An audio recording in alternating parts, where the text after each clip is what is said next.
On this episode of the Ask Mike Reinold Show, we have a very special episode. This is our 100th episode. So congrats to everybody in the room for making this possible. Congrats to you for listening and being a subscriber to our podcast. Thank you so much. We're going to answer one huge question. Each of us, I think it's going to be awesome, is what is the one biggest piece of advice we'll give to people that are just starting off or young professionals within their careers? What's the number one piece of advice that we'll all go around the room sharing? Thank you guys so much again. 100th episode. Awesome.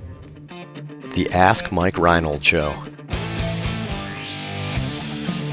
Helping people feel better, move better, and perform better.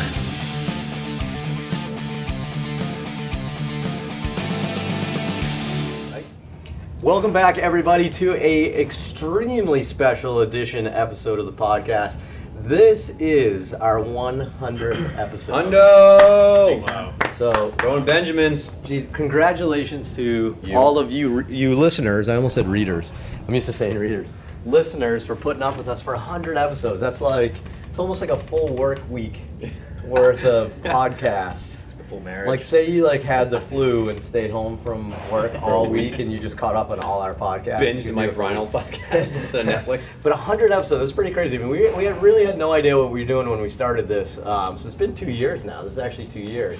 Pretty good. Right, yeah, pretty consistent, but once a week, right? I think we took a couple of holidays off, but man, 100 episodes I think is pretty cool. Epic. So, obviously thank you guys to everybody that watches this and listens to this on iTunes or Spotify now. We're on Spotify, all these cool places you can now listen to podcasts, but thanks so much for that. I think what we're going to do today is I think we're going to do a little bit of a different kind of twist since it's our 100th episode.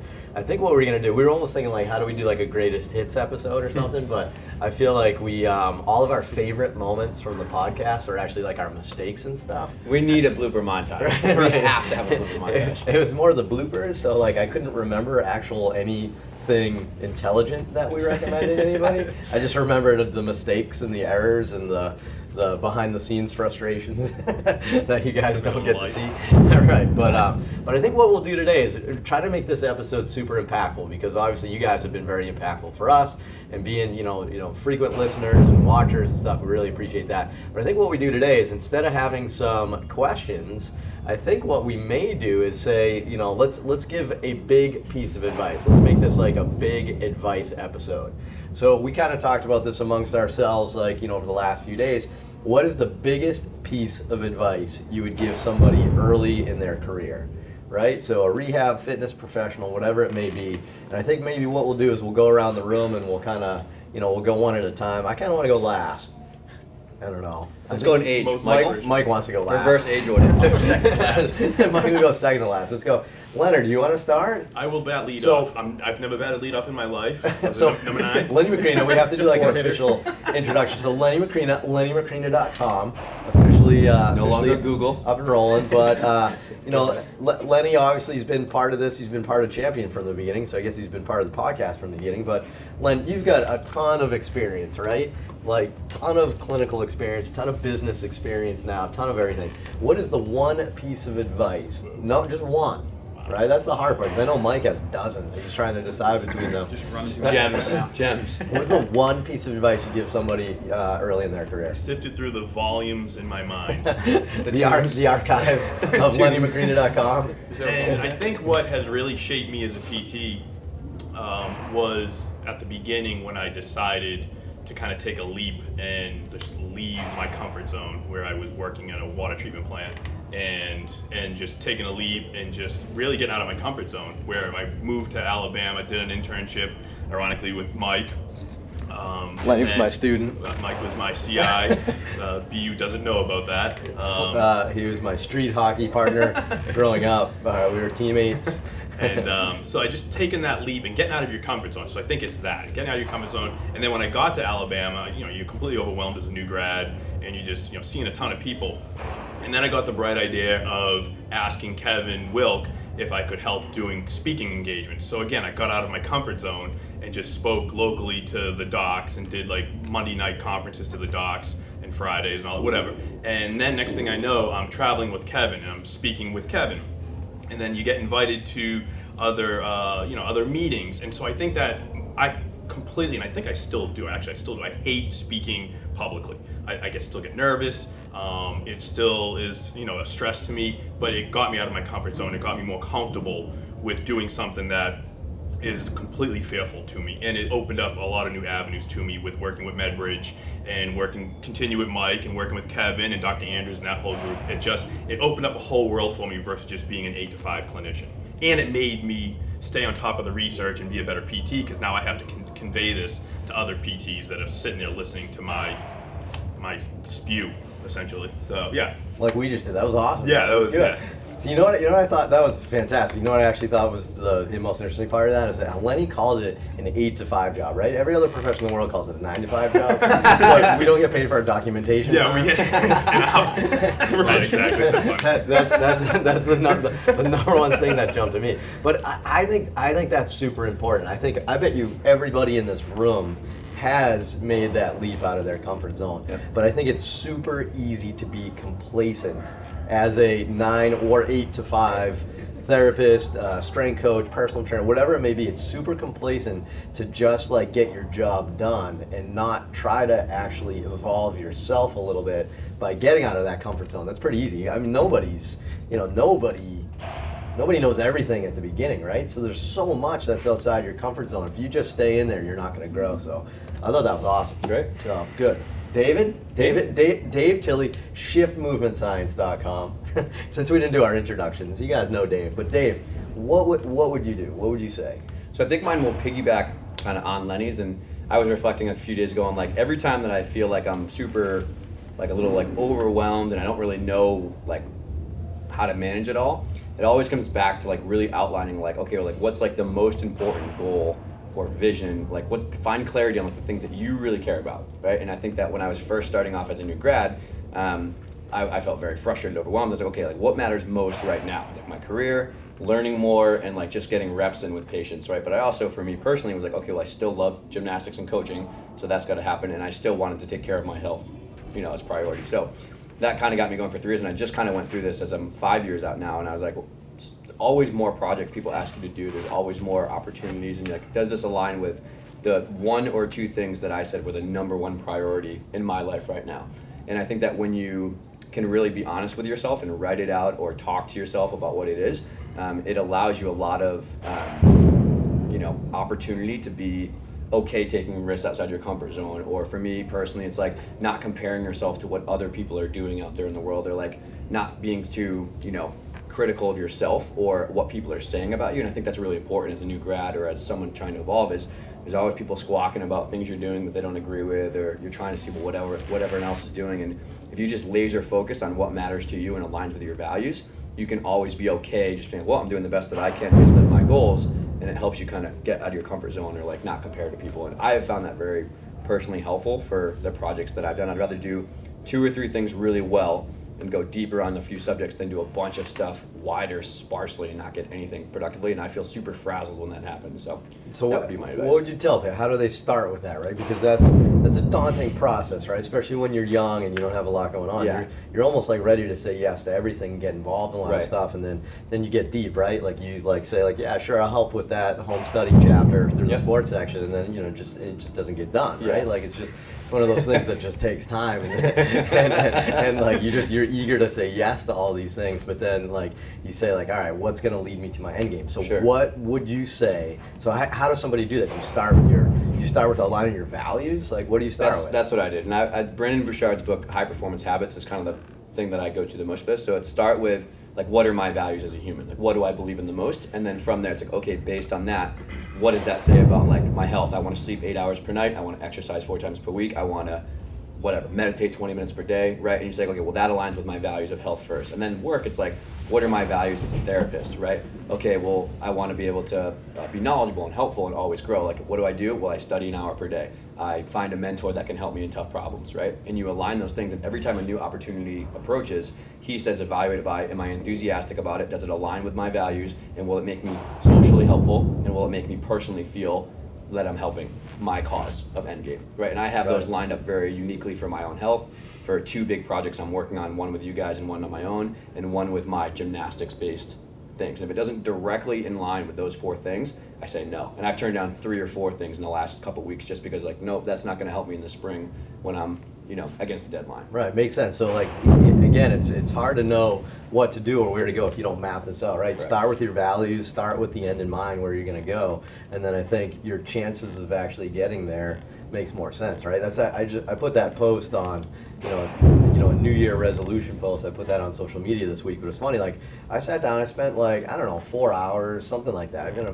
Maybe not even 4 hours to be honest with you, between the holidays, Christmas and New Year's, and kind of wrote out my goals and projects for 2018. And it's amazing to me how many people stop there. Yeah, right? yeah. Like you say, like I want to meditate 20 minutes a day, or I want to do this new DVD. Are we still doing DVDs? I don't even know why that just said this new this new online course, this new project. I want to submit this paper to a journal. Like you say all those things, but then you don't list out how to get to that goal, and it never happens because you say I want to meditate a day, but then you don't say like, all right, what do I have to do? Like, all right, let me get the Headspace app. Let me schedule it in my calendar. Let me set a reminder. Like you don't set the next actions. And you're quick to cave on it because it doesn't align with your values. And and that's my last piece of advice because I don't want to go too long. But the people that are the highest performers that I met, I include you guys in this list and the really high level athletes we work with, they can sacrifice other things. Everybody in here has sacrificed a lot to get to what they wanted personally. These people can sacrifice the little things because they know that if I sacrifice this, I have more time towards my 3 important goals. Right? And the super high level athletes sacrifice watching Netflix at night and all this other stuff, sleeping 10 hours and like going out with friends for social activities because they know it matters towards their one goal of training, or for us it matters for our one goal of career. So you can only be willing to sacrifice those things and be happy with yourself if you've aligned it with your values. Like, nope, this is what I want to do and I don't care what anybody else says or thinks about it. So set out your values, get some goals in place, and don't watch Netflix at night. Although I just finished season 1 of Peaky Blinders. I started first episode last night. I couldn't understand anything they said. It's pretty solid though, right? I'm getting there. It's pretty solid. It's great one. What's Netflix? What's Netflix? Lenny only watches tapes. Len still has a membership to Blockbuster. That you're getting recurring billing. Like you're 6 years late for your Blockbuster the Mummy DVD. Blockbuster never told you that when they went bankrupt. They didn't cancel anybody's recurring membership. You had to do it yourself. All right. Dan Pope, fitness pain free. What would you say? How would you tell someone? What's the number one thing you'd say early in your career? What would you do? Yeah, honestly, I was going to really kind of piggyback with what you guys are saying with also Dave, but I think the biggest thing for me was having an execution plan, right? So I do this on a regular basis, and I also have a lot of reflection because I think that's super important. Like you just said, if you have all these goals you want to hit, and then you're like, all right, I'm going for it, and then 6 months later, you're like, wow, I hit like 20% of that. Doesn't even work. The other piece is that your values kind of change and morph over time. So you got to think like, all right, I'm still doing that. Is that still in line with what my goals are headed towards, right? So I know I talked to you a lot about this, but I have a Google Doc, and it basically has like what I want for my business, what I want continuing education, what I want out of my friends, out of my relationships, out of like how much money I'm making, and I break it all down. So I have like a Steph section, right? It's like I buy flowers for Steph once a week on Mondays. Like I schedule time. That's Dan's wife. Adorable. That's Dan's wife. That's my wife. Yeah. It's not like his pet turtle. You got it. That's called Champion. Yeah, that's Champ. Yeah. That's Champ. That's Champ's Tab Turtle. But you have these actionable goals that you hit all the time. From a business perspective, I have like financial goals I want to hit, and then I have plans for hitting that, and I have short-term goals. Like I release this at this date, I'm planning on making this much money. How many patients do I want to see each week? Am I hitting that, right? Am I talking to my family enough? Am I calling my mom this amount of times a week? Because I have a lot of goals, but the problem is you get caught in your life. You know what I mean? And for me, I get kind of anxious. I find as you grow in your profession, you guys probably have more experience with this, that it seems like it gets crazy. They're scattered all over the place. It's kind of easy to get lost, and you find yourself saying no and no more and more because you don't have the time to do the things that are most important. And I feel if you're not reflecting on those on a regular basis and saying, hey, am I still doing what I feel like I should to be the person I want, then you just get lost. And the other thing is that if you're not regularly actually executing these things, you're just not making it. So I would try to make it a little more systematic process and try to look at those more regularly. So I try at least once a day to look at all my goals and like, am I doing this? Am I moving in the right direction? And I find over time, if I start getting anxious and nervous and feeling like I'm taking on too much, I need to kind of back off and and figure out where I'm at, I just look at those things again. I give myself a couple hours, and just like you said, I reflect again what I want the year to look like. Am I moving in the right direction? Where I need to shift? And even if I'm not actually accomplishing anything in that moment, I just get a lot more peace of mind to know that I'm just working towards what is most important to me. And then you just go deadlift. And then I deadlift. Go deadlift. That's where it comes back to. With heavy metal. Yeah. But like not like heavy metal like Metallica, like heavy metal. Murdering people. Is there a name for that genre of music? Metalcore? Death metal? Yeah. Death metal. That's interesting. Yeah. So I like this is actually some pretty good this is like some good mixes too, right? Because I feel like actually the advice we've gotten so far has been I don't want to say based on things like like a failure you've had or something like that earlier in your career, but definitely because like none of us graduated college or were in college and did any of these things, right? Like Correct. this took us some time to say like, oh man, I am not productive, or I am not meeting my goals, or heck, I don't even know what my goals are. It took us some time to figure that out and then to develop this process to kind of get there.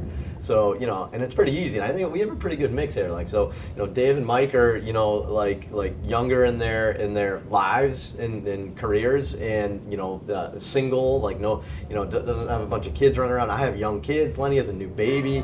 Dan's married. Like, we're all like in a different phase of our family and personal lives.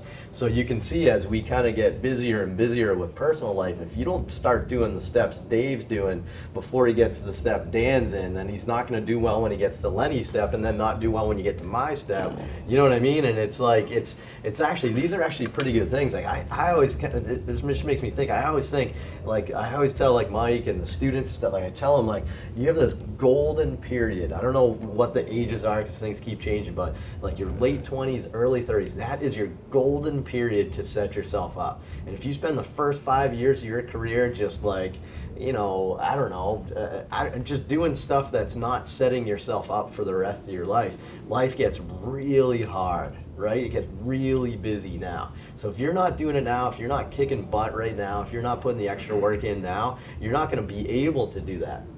I see people like late 30s saying like, I think I'm going to start a website, and they have like 3 kids, stuff like that. I'm like, oh, good luck, man, because if I didn't start my website when I was I even single? No, I guess I was married, but no kids or anything like that. It's been a while on the website now. Not the marriage, the website. It's been so long now. I mean, if I didn't start that when I had time, if I had like an infant and I was like Lenny and he's starting a baby, like I was starting a website. I mean, that's challenging, right? So. It's great that you guys are doing that because you set out your goals, but like, man, you got this golden opportunity. Adley actually designed the website for him. So you would think at times. MikeScaduto.com. It's MikeScaduto.com, right? That's It's a favorite of mine, so I never type it in. So all your social media is Mike Scaduto DPT, so that's why I just wanted to clarify. So You're telling me I should change it? So Mike Scaduto from MikeScaduto.com, right? But so Mike, you're at a different point, right? I mean, you're in the first year of your clinical practice, right? And you've surrounded yourself with what I would consider highly productive and different like levels of experience, like in terms of just like years in their careers, kind of group of people. So I mean, heck, and I know it's hard to say, but like maybe from you it's not what's the one thing you'd recommend somebody young in your career. How about what's the one thing you're either trying to do right now, or the one thing that you've just started and you're starting to get a little traction with? What's the one thing that you think's that you're aiming towards, I guess? Yeah, well, I guess you kind of touched on it. I think the one thing that helped me the most as a new grad, and obviously still learning every day, but surrounding myself with people that are mentors to me. I had an awesome opportunity to come work at Champion after I was a student here, and I'm thankful I get to work with 8 mentors right here every day at Champion where I can bounce ideas off of. And when I have questions like about a knee patient, I just go to Lenny, and it's super easy. But I think it's important for every new grad to find a mentor, whether it's someone you work with or someone that you kind of just touch base with every now and then. But it's super important because we don't know all the answers. We want to continually learn. You want to be the best therapist that you can be. And that's kind of the best way that I found helps me learn and stay focused. The other thing is find mentors who aren't PTs. Find mentors who are strength coaches. I like to work with golfers, so I have a guy that I talk to about golf patients and stuff like that. So find someone in the niche that you want to work with who isn't necessarily a PT, comes with a different perspective and helps you learn kind of from that avenue as well. I like that. I mean, I one of the biggest pieces of advice I've always kind of given throughout my career, because I guess I did it, and I think it was unintentional, but it's, Mike's got the benefit now of our hindsight here, is that, we learn so much from other domains. Right, and I think that's really important. Even the books we read a business book or even a finance book on investing or something like that.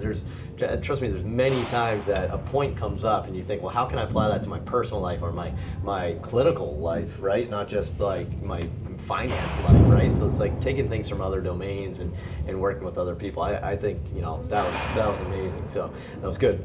We technically have 9 other employees here at Champion, so I'm kind of curious. Not valuable. We didn't say names, but I'm kind of curious who he doesn't value as a mentor. I'm just not good at math. There's definitely someone here he devalues. There's going to be some tension in the next week. Right, I think everyone's just going to be looking around the corner at Mike. So I'm trying to keep this episode light a little bit here. So all right, so I get to finish it now. Mike so Reinold me, of MikeReinold.com. That's right. Yeah, it's probably how you found this And podcast. the Ask So- Mike Reinold podcast. So this one's the easy one, but man, I probably had like 5 or 6, and we were brainstorming on Slack about this week and kind of a few things, and we had that. And I had I had a bunch of good ones, and then I think I'm gonna answer it this way, where people ask me a lot, like, how'd you get where you got, or how do I get into A or B or C, like what's the best way to get there? And I always tell everybody, and I think this is how I want to answer this question the most now, is like for me, like I've gotten opportunities to work with some of the best doctors, biomechanists, physical therapists, strength coaches, baseball coaches, front office executives in professional sports, right? I've gotten to work with a lot of people. I don't find myself exceptionally gifted, intelligent, anything at all. I don't think I'm anything. I was I don't even know what my GPA was. We were talking about this, but I was like a B kind of guy, right? I kind of felt like I was intentionally a B kind of guy, because I was always I was using my brain to do other things simultaneously when I was in school. I had a couple of journal articles, I had some book chapters published while I was in college still in physical therapy, because I was using my brain for other things. So like Dave said, I had goals, right? And no offense to my old professors, but getting an A in neurophysiology didn't help me get to my end. So I just got a B, which is fine, right? I passed, that was good, right? But what it comes down to was, number one, more than anything else, working hard. And that's all I have to say. Everybody says, how'd you get where you got? And I say, well, I just work harder than everybody else, right? And I don't think anyone will ever, deny that, right? Maybe I don't work harder than everybody in the world, but I have an exceptional amount of work, right? So I've just really trained myself to just put in the extra effort, because things aren't going to be given to you. It's not a fairness thing, and everybody deserves to, get a raise or a promotion in life, or get to what they want for their career dream. You have to work harder than the other people around you. And I think that's the biggest piece of advice I do. So what do I do? And I think this is maybe some actionable items for you if it's younger in your career. I probably work harder before you even wake up, or definitely before you get to work, than most people I've ever met, right? So biggest recommendation is get your butt out of bed and actually get stuff done in the morning, right? And what happens with me is I'm usually up in the 5s, sometimes earlier, unfortunately, but I can't remember the last time I was up later than 6. But that's where you can set aside time to do all the things you need to do, whether it be meditation, whether it be exercise, whether it be education. Like Dave said, he tries to sit down and read a non-PT book, or read a clinical-based book or something like that. But you set yourself apart by setting this time to yourself. Otherwise, it's not going to happen, right? I don't know about you guys, and I know Lenny's more of a night owl than me. I have no creative energy at night, and I think everything we do is creative energy, right? So I get no chance at night. I watch Netflix at night and then go to bed fairly early, but Me too. because I have no creative energy. So in the morning, get up and work harder than all your peers. And I think that's the biggest piece of advice. It doesn't mean you have to be making something, but man, read all the websites you can. Listen to podcasts, take online courses, set time in your calendar where you literally put it in your calendar at 6 o'clock, I'm going to do this. This morning for me is a great example for me because I do a lot of work. I run multiple businesses. I treat a ton of patients like every week, right? So I'm kind of doing everything. Today was like my kind of Con Ed time, right? On Wednesday mornings I try to be more Con Ed. So from 6 to 7:30 I had it booked out in my calendar and I actually learned something today, right? Because I had it booked out. So you got to work hard, but you also have to plan it. And I think that's the biggest thing that I would recommend people is you have to plan these things out, or you're never gonna achieve your values, you're never gonna plan out your goals, you're never gonna reflect on these things, kind of putting it all together if you don't work harder than everybody else. This isn't gonna happen between 9 and 5. You have to do it, or 8 and 5 if you're a physical therapist, right? Or from 6 to 8 if you're a personal trainer with a huge gap in the middle. But look, there's plenty of ways that you can find this, but you have to say, I'm going to work harder than everybody else, right? And look, if your number one priority isn't aligned with this, then that's okay. But if you want to, try to get ahead or do something more like professionally, like if you want to start your own private practice, you want to open up your own gym, and you're a personal trainer or a strength coach, well, if you're just working your hours on the floor or in the clinic, you're never going to find the time to be able to do this. So you got to get up from 6 to 8 in the morning. I'm going to work on my next venture, and then I'm going to go to work and do my hours. So some people call it the side hustle, right? Like whatever it may be, but like you have to do something on your own, and you have to plan it out. You just have to work harder than everybody else. And I just think that's the thing that I would say. It's not something easy, right, to say do A and you'll get B, right? It's work your tail off and think good things will come to you, I guess is the way I'd say it. So I just want to stand up and cheer. Well, I mean, like I think all of us. I mean, all of the advice right here was pretty solid, and I think we nailed this episode because I think we all hit it from a slightly different perspective that all goes to go really well. If you're a young professional in the early part of your career and you kind of think of this 5 different perspectives of advice right there, and you start laying that out, you are going to be light years ahead of the peers and start doing this stuff. So, awesome. What do you Nailed guys it. Anything else? Love it. Yeah, it's pretty good. Students are in the back. You'll meet them next episode.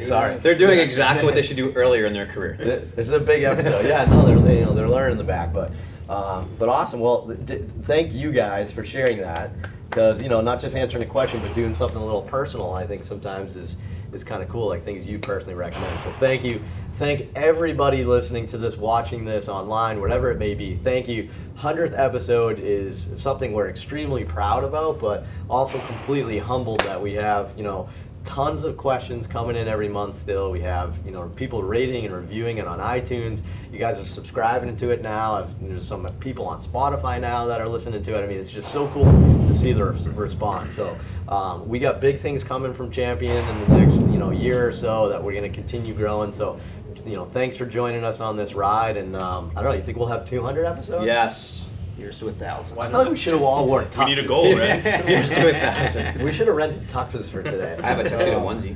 I have one in my car. Like top hats and all. Anyway, thank you so much. Head to MikeReinold.com. Click on that podcast link. You can ask questions, rate and review us, subscribe to us on iTunes and Spotify, and we will see you guys not only on the next episode, but on the next 100 episodes as well. Right? Did we just commit to another 100? Oh. Just did. That's 2 more years. We'll be taking jetpacks, and it'll be awesome. Not my goal. It's going to be virtual reality. You'll be right here. Awesome. Thank you.